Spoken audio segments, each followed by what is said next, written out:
Hey guys, how's it going? Just want to check the sound, check everything. We're gonna talk for a minute before I get stuck in anyway.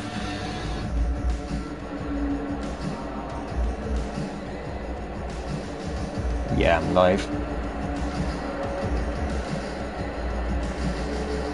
Yeah, I'm live.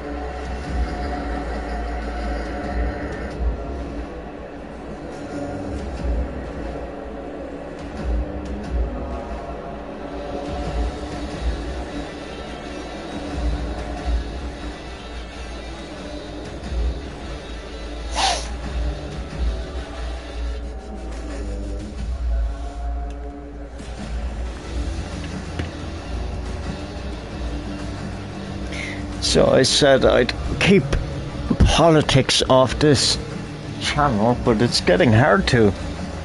It's getting hard to with what's going on around the world at the minute. It's trying to make myself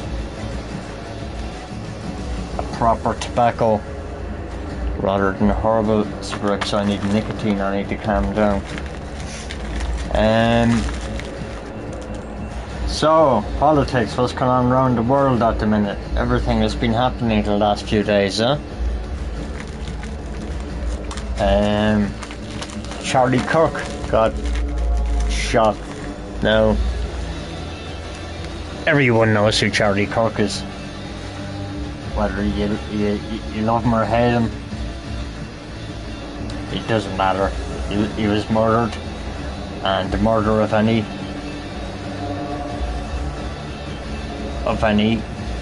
human being that isn't like a mass murderer or a rapist or whatever or anything. I know I shouldn't use that word. We shouldn't be celebrating the murder of anyone. I know, and people might say it's not like it hasn't never happened in history before, like Hitler or whoever, but that's a bit different, right?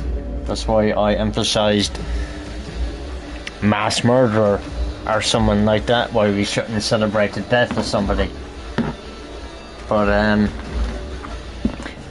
there's a lot of people on the internet from the left that are openly celebrating the death of this man, and it's disgusting.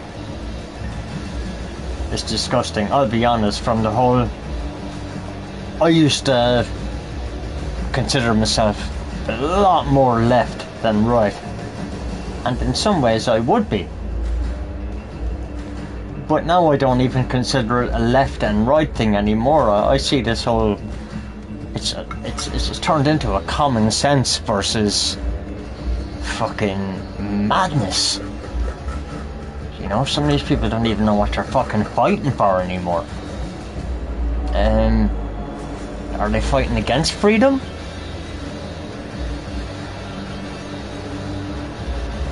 What the fuck is going on? The world is just so fucking confused at the minute.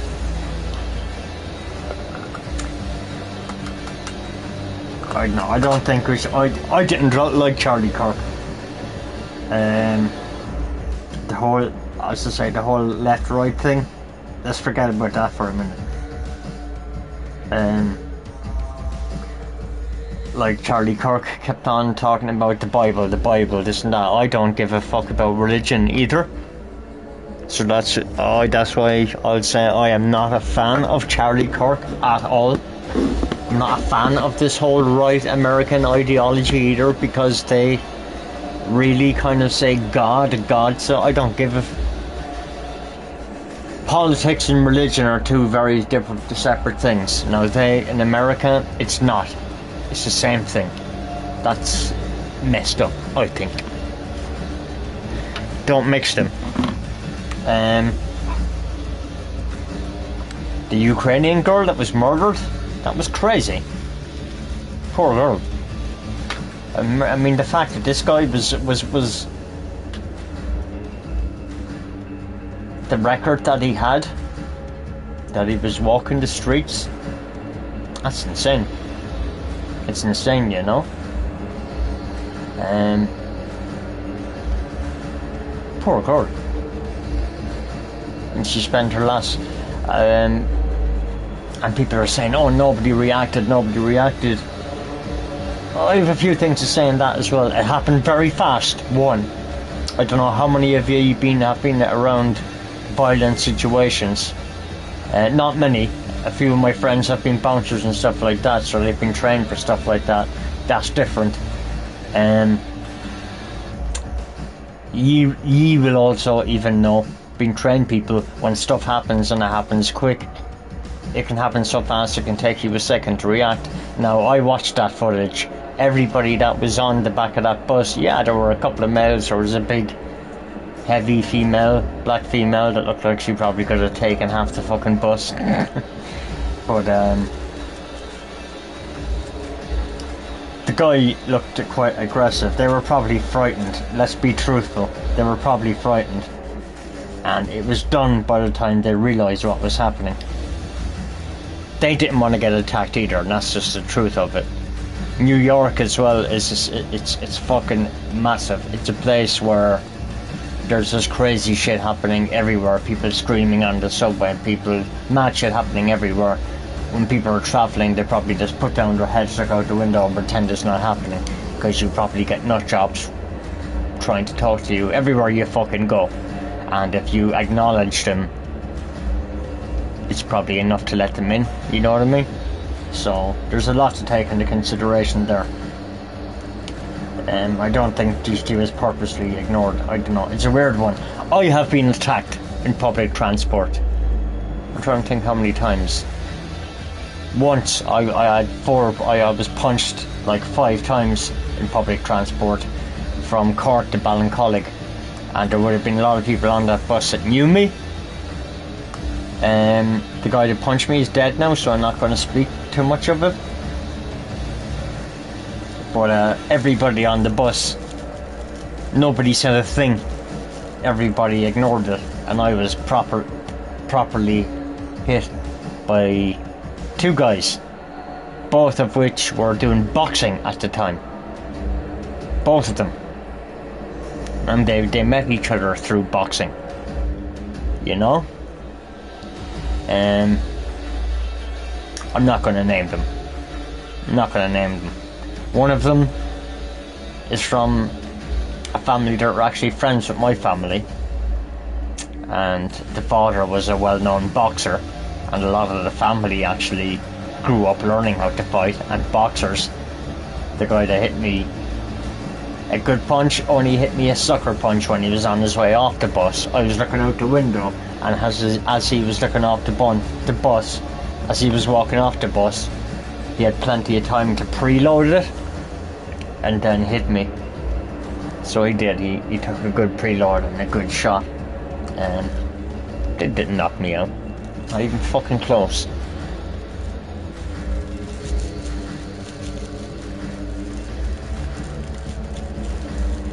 But the point being is, nobody on the bus did a thing. Nobody.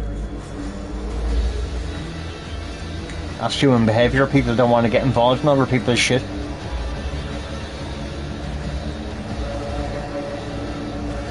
I was disgusted. I jumped off afterwards and I was fucking disgusted. But where I was happy with myself was I didn't act like a bitch. I should have fought back, but I was outnumbered. I still should have fought back, because later in life I was very frightened back then as well. I was a bit of a coward. I won't lie, I was a bit of a coward. You know, I was afraid of being hit. And what was the point of being afraid then? I was already being fucking hit. I was hit like 5-6 times, full-blown punches. And this is just one attack. I was attacked a load of times. And as soon as I learned that when you hit back, they stop fighting you.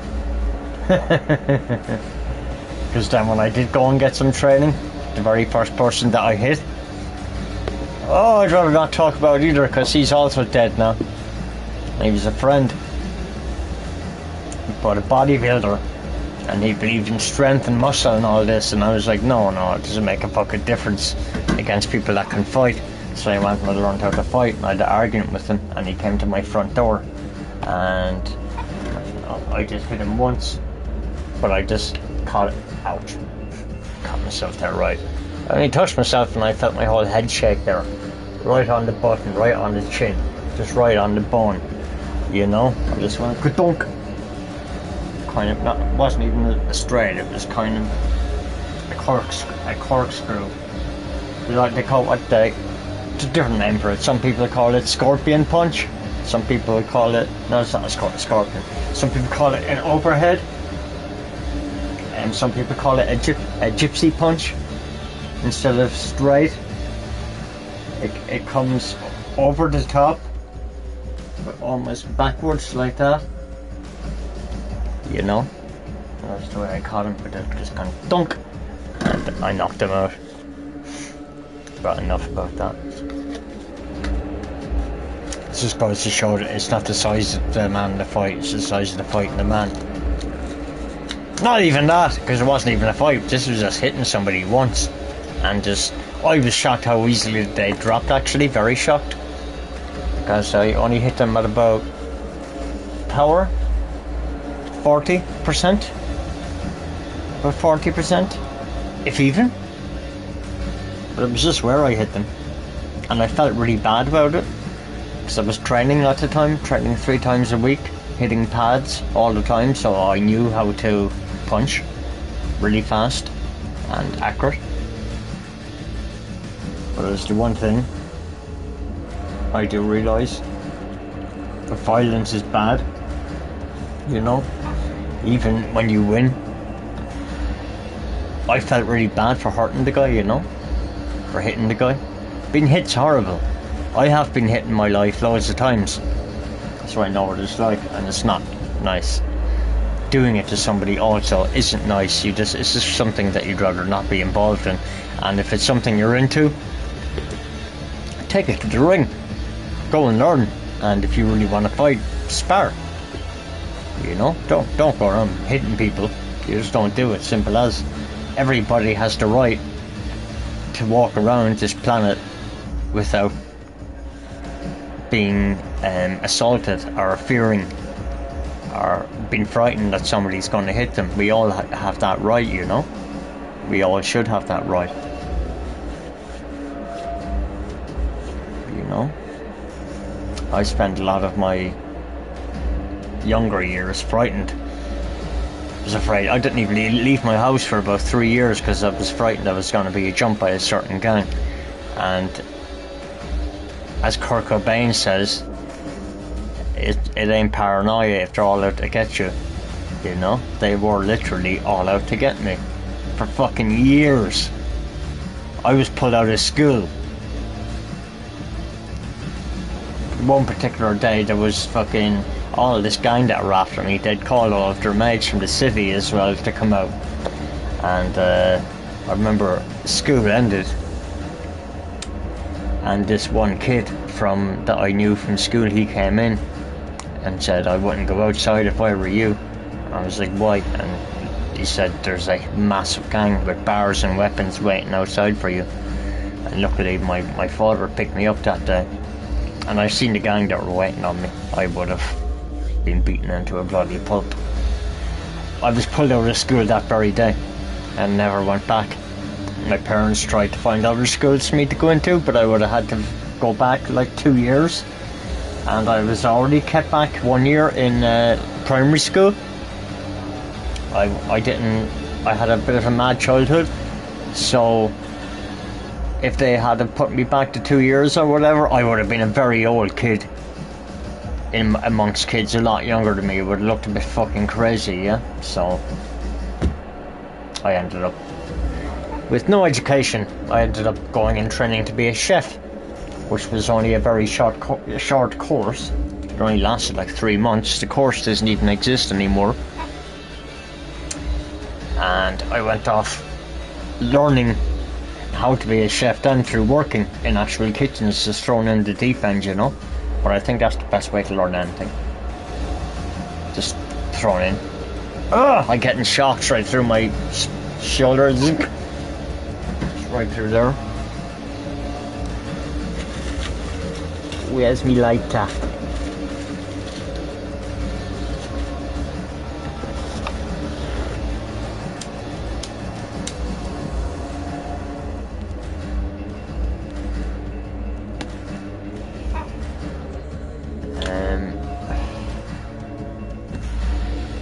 So yeah, I moved out of Ballincollig because I was afraid of this gang. I moved into the city where my brother was living. I was still only a kid at this point. I was 16 around?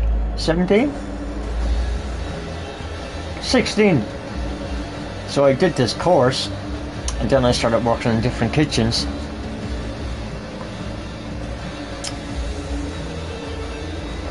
A few years passed, worked in different kitchens, worked around Ireland, worked in Fermoy for a while, worked in Clarny, I remember, worked in Blarney, I remember, worked in Bully's restaurant in Bishopstown, I remember. Fucking so many kitchens.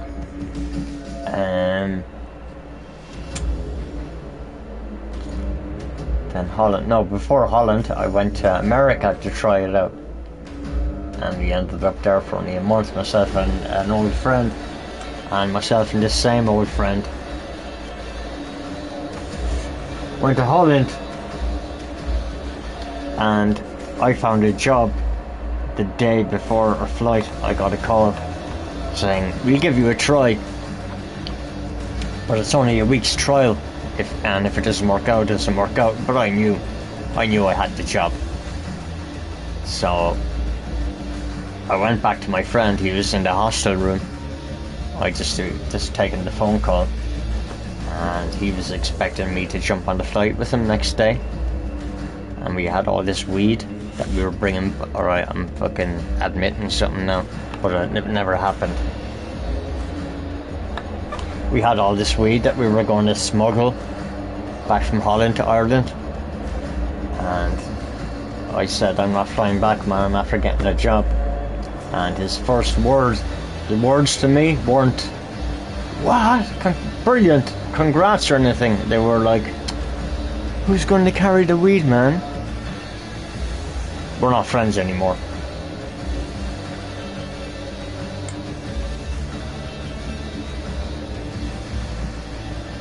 So I took the job. I'd no money to eat. I'd no money to even take me to the job. I had to walk for 2 hours my first day to get to the job. I'd no money to pay for the hostel that I was staying in. I was going to dodge the hostel without paying them. I went to the job. You never guess. It's just my luck, it's pure me. Started the job. It turned out the wash-up girl who done the dishes was the girl from behind the counter. The owner of the hostel's girlfriend. I was like, fuck, what am I going to do? So I snuck out of the hostel through the window, and they had my like old provisional driver's license. I didn't have money to pay them. Ended up kind of friendly with her, and she was from South Africa, and she ended up going, fuck him, you know, fuck him, don't worry about him, let him pay him, fuck him. So that was cool. She didn't rat me out. Ended up doing a bit of flirting with her actually. But did my week's trial, got the job as I knew I would.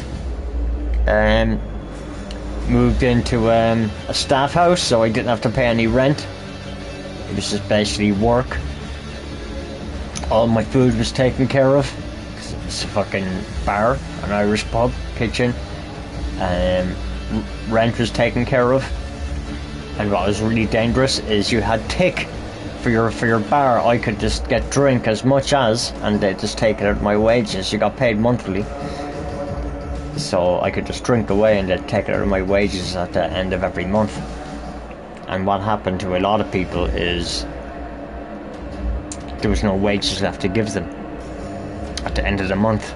They drank their whole lot. I never did it.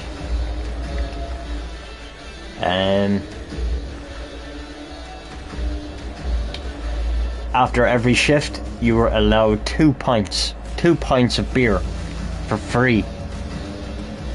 Of course you were going to who's going to drink 2 pints of beer and go, well, I'm off home, you know, knowing you were the tab. How I fucking survived them years, guys. I used to just go into work every fucking morning, hungover to fuck, you know. and it was shift work. You should start work at 10 o'clock, the kitchen opened at 10, so I could be there at 9. Kitchen opened at 10 for breakfast. We shut at, I don't know, is it 1 or 2? 1. Kitchen opened again at 5, so we shut the kitchen. I usually went to the coffee shop, had a couple of joints, played a few games of pool, and went back working. And it was open again from 5 till 10, and the kitchen would close at 10 at night. It would take me till 10:15, half 10 to clean it, depending. You usually start cleaning a kitchen before it shuts, you know, and try be ready to get out of there as quick as possible, because you don't get paid for your fucking cleaning. No kitchens pay for cleaning. It's actually a bit of a shit thing. You get paid from when the kitchen closes at 10 o'clock. You could be there till 11:30 cleaning. You don't get paid for that. And that's every kitchen. So staff points and the bar didn't shut in Holland until 2 o'clock. Normal shutting hours. At the weekend, Friday and Saturday, 4 o'clock. 4 o'clock in the morning was shutting hours. And that was normal shutting. There was a lock-in, which went till 6 or 7. Often the owner used to come in, and we used to always still sat at the bar doing shots and drinking. This is like 7:30 in the morning, you know. It's fucking crazy, man. Crazy times. Crazy times. There might even be some people watching this now that worked with me and remember. It's where I ended up meeting, so far, the love of my life, Erika Sietska Hoffland. She was a waitress there. I was the chef. And yeah, we ended up going out, ended up getting engaged to get married. She asked me, by the way. We were together for 7 years, and it just ended badly. Just ran its course. Fucking shit happened. Not going to get into the details, there's no need. But yeah, she was a lovely girl. Don't like how things ended. Not going to say I fucking did. I'm sure she didn't either. I mean, I was a bit of a cunt as well. I rephrased that. I was a bit of a cunt.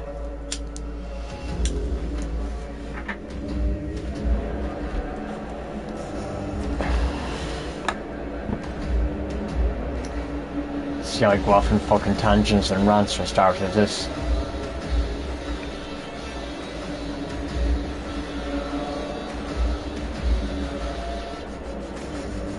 But yeah, I lived in Holland. I lived in Haarlem. It was mainly a Muslim area, and full Muslim. And all the women were dressed like fucking ninjas, like a really fat, slow ninja that can barely climb a fucking 2-foot wall. Yeah, they used to spit on the ground in front of me as I was walking past them, which is their sign of, we think you're lower than dirt. This used to happen. From all of them, no. They're not all like that. But do you have some like that? Yes. A lot. Now people are here and holding up banners for them and stuff like that, and they have no fucking idea. They have no idea of what way they actually, what they're defending or what they think of us, or what they're going to be welcoming into this country. Yeah. Now, I have no problem with people immigrating into this country once they do it through the right means. I expect people to be vetted properly. I don't want criminals coming in. I don't want people coming in that are social welfare shopping, jumping from country to country to country to country. You know? I'm not anti-immigration at all. So this is where people get mixed up with things. They think a lot of us are anti-immigrants. No, we're not. We just don't want a certain type coming in, and I think that's very fair. I have seen what has happened to other countries, and it's happening here. It's going to fucking happen, and I don't know. I don't know what to fucking say. It's literally making me feel like go back and go and training again. It's making me feel like shit's gonna get really fucking bad, and I'm gonna need to be able to protect myself, because these people are coming from places where they mightn't be fucking right in the head. You know? Where they marry 9-year-old fucking girls. Where this is normal. Where it's normal to beat the shit out of your woman. You know? We're fighting with machetes and shit is normal.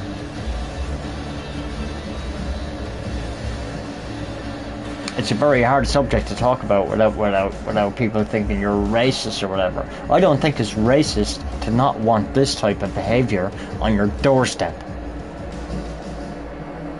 And also,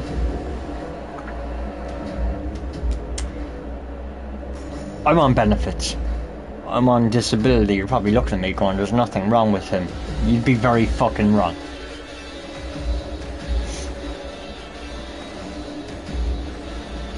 For the first time in 30 years, they're trying to take my benefits off me. I wonder why?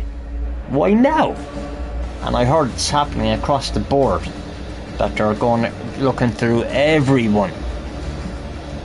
Trying to take their money off them, trying to cut their money. Why now?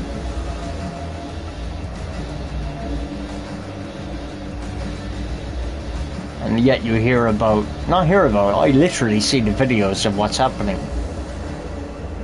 I don't watch the news, because it's bullshit. It's fucking bullshit.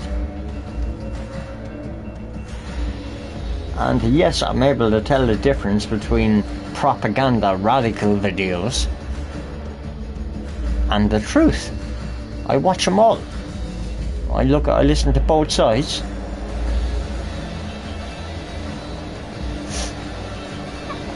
Let's do some driving, will we?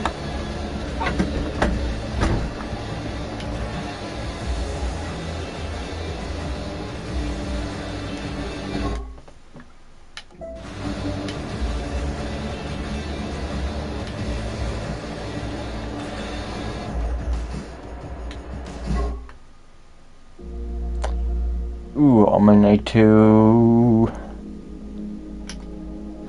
start this game again. As a matter of fact, I do.